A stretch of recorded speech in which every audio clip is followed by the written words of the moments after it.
शंकर पर जल चढ़ाने का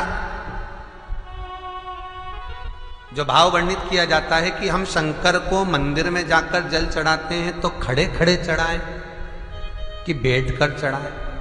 बहुत ध्यान देना साहब।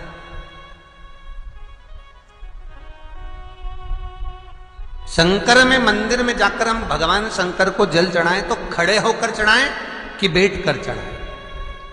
अब दो तरह का शिवलिंग है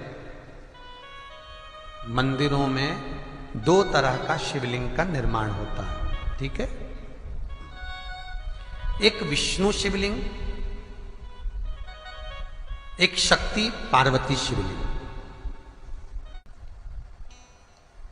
दो तरह का शिवलिंग मंदिरों में होता है, दो तरह का शिवलिंग मंदिरों में होता है, समझ लेना बहुत अच्छी तरह से। एक शिवलिंग वो होता है जो जमीन पर डायरेक्ट जलाधारी रहती है, शिवलिंग रहता है, ऐसी जलाधारी पूरी की पूरी, और शिवलिंग जमीन पर रखा रहता है, भूमि पर रखा रहता है, डायरेक्ट जमीन पर। आप जल ले जाकर चढ़ाए, निकल गया रास्ते से। एक शिवलिंग जो जमीन पर डायरेक्ट शंकर भगवान की जलाधारी और शिवलिंग रखा रहता है, वो शक्ति शिवलिंग कहलाता है। पार्वती का हस्त कमल उस शिवलिंग के सम्मुख में, और दूसरा शिवलिंग एक डमरू जैसा होता है। अब वो हम उसको कैसे वर्णन, डमरू शिवलिंग होता है, ऐसा उसका स्टैंड होता है, ऐसा स्टैंड होता है, नीचे शिवलिंग रखने की जगह होती, फिर ऐसा होता है, फिर उसके ऊपर इस तरह शिवलिंग रखा होता है। देख दर्शन करें आप लोगों ने। अब फिर इसके ऊपर शंकर भगवान का शिवलिंग रखा होता है, ठीक है। इस तरह का जो शिवलिंग होता है, एक डायरेक्ट नीचे रखा हुआ शिवलिंग, और एक भगवान जो नीचे डमरू जैसी आकृति होती है, इस पे जो डमरू जैसा जो भाग बना होता है, ये भगवान विष्णु का हस्तकमल है, और ऊपर का जो भाग है वो भगवान ब्रह्मा का हस्तकमल है। इसको विष्णु शिवलिंग कहते हैं।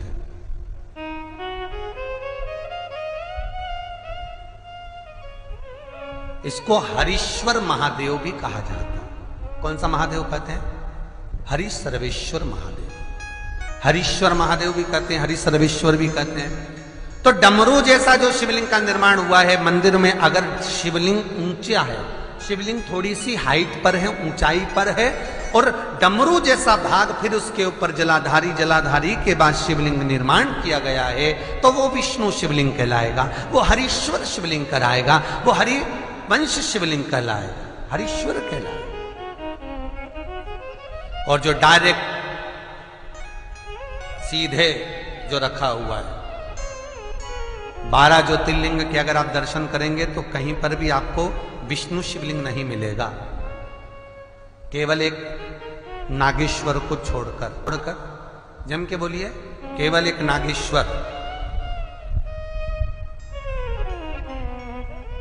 नागेश्वर को छोड़कर बाकी के जितने 12 ज्योतिर्लिंग में शिवलिंग के दर्शन करोगे सब शक्ति शिवलिंग मिलेंगे, सब जमीन पर। आप जितने भी देखेंगे, काशी का देखेंगे, महाकालेश्वर देखेंगे, तो डायरेक्ट जमीन पर जलाधारी बनी है महाकाल बाबा की, डायरेक्ट जमीन पर बनी है, कोई ऊंचाई नहीं है, डायरेक्ट जमीन पर फिर शिवलिंग है। ओमकारेश्वर देख लीजिए, ममलेश्वर देख लीजिए, आप चाहें तो विश्वनाथ देख लीजिए, डायरेक्ट जमीन पर। सोमनाथ देख लीजिए, डायरेक्ट जमीन पर।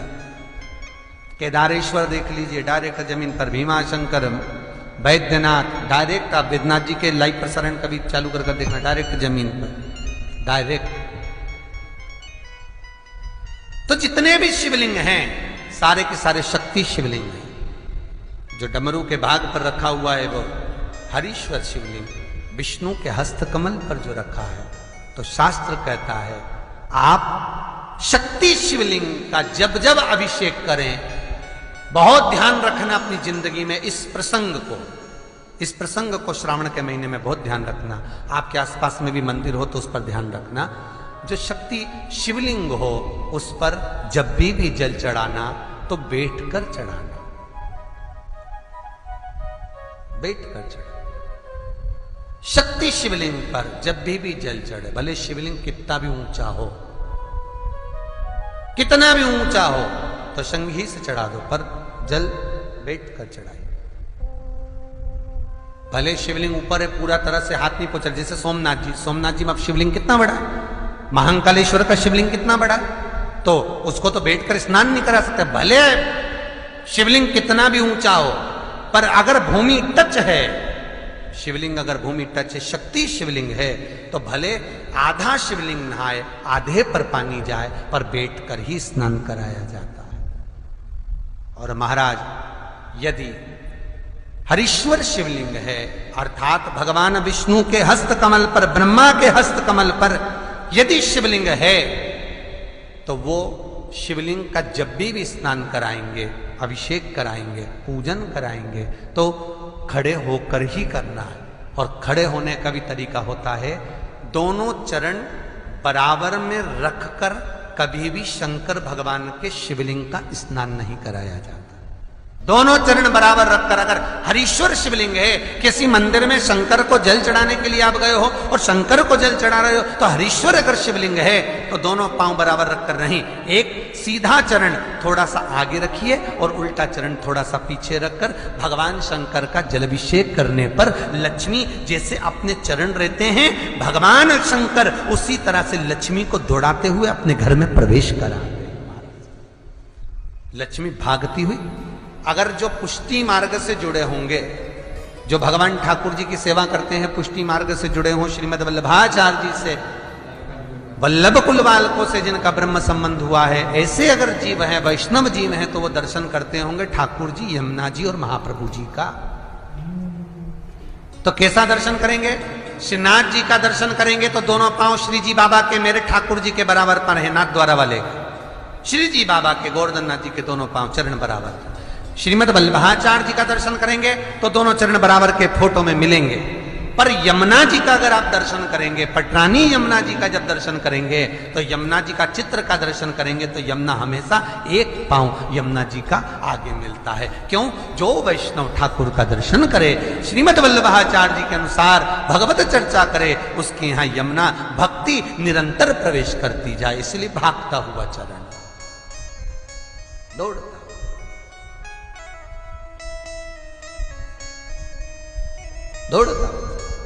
तो शंकर भगवान का अगर हरीश्वर शिवलिंग है, कहीं शिवलिंग डमरू आकृति पर, अगर ऊंचाई पर है, हरीश्वर है,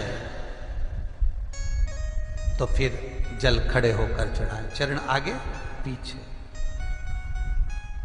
बहुत ध्यान देना महाराज, हरीश्वर शिवलिंग का वर्णन किया महाराज। बहुत सुंदर बात कही है, बहुत ध्यान से सुनिएगा।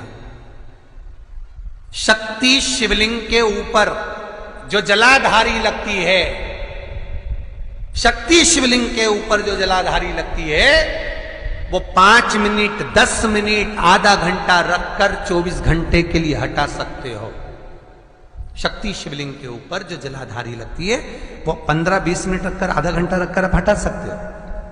पर हरीश्वर शिवलिंग के ऊपर, भगवान विष्णु के हस्त कमल पर जो शिवलिंग का निर्माण आपको अभी वर्णन किया, अगर वो शिवलिंग है तो उस पर जलाधारी अगर लगी है, तो कम से कम 5 घंटा, 8 घंटा तो जलाधारी को रखना पड़ेगा ही।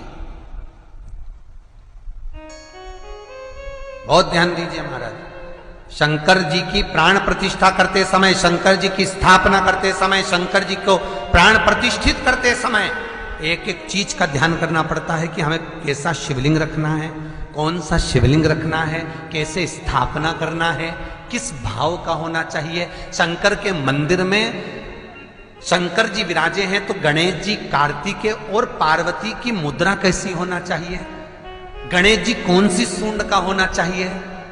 जब शंकर के मंदिर में हम आराधना कर रहे हैं तो गणेश जी की सूंड किस ओर होना चाहिए, पार्वती की मुद्रा कौन सी होना चाहिए, षडानंद कार्तिकेय की दृष्टि कहां होना चाहिए, ये शंकर जी की प्राण प्रतिष्ठा में देखा जाता है।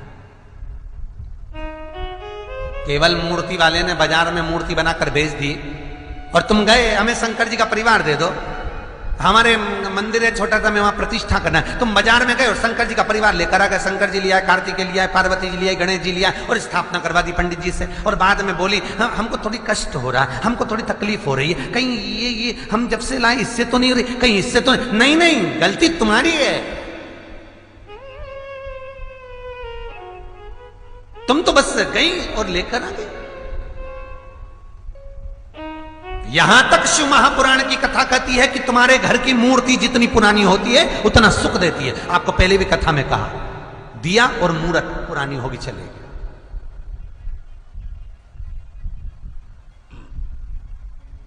पुरानी चढ़े हुए जल को जब आप थोड़ा सा लेकर आते हो, आपको बताया था ना कि खाली लोटा नहीं लाना चाहिए, खाली कलश शंकर जी के मंदिर से वापस नहीं लाना। शंकर भगवान को जल चढ़ाया, चढ़ाने के बाद थोड़ा सा जल हाथ में या कटोरी में या कलश में झेल लिया, भले 2 बूंद लाओ पर अपने घर पर लेकर आओ। उस 2 बूंद जल का भी स्पर्श कलश के अंदर हाथ की 3 उंगलियां लगाकर अगर त्रिशूल पर टच कर कर मात्र आपने उस कलश के अंदर लगा दिया और वो जल भी आपने अपने घर पर छोड़ दिया, छीट दिया या उसका आचमन मात्र हो गया, तो व्यक्ति का यश बढ़ना अपने आप प्रारंभ हो जाता है, उसकी यश की प्राप्ति उसको होने लगती है। शिवलिंग पर जल चढ़ाने का नियम जाने और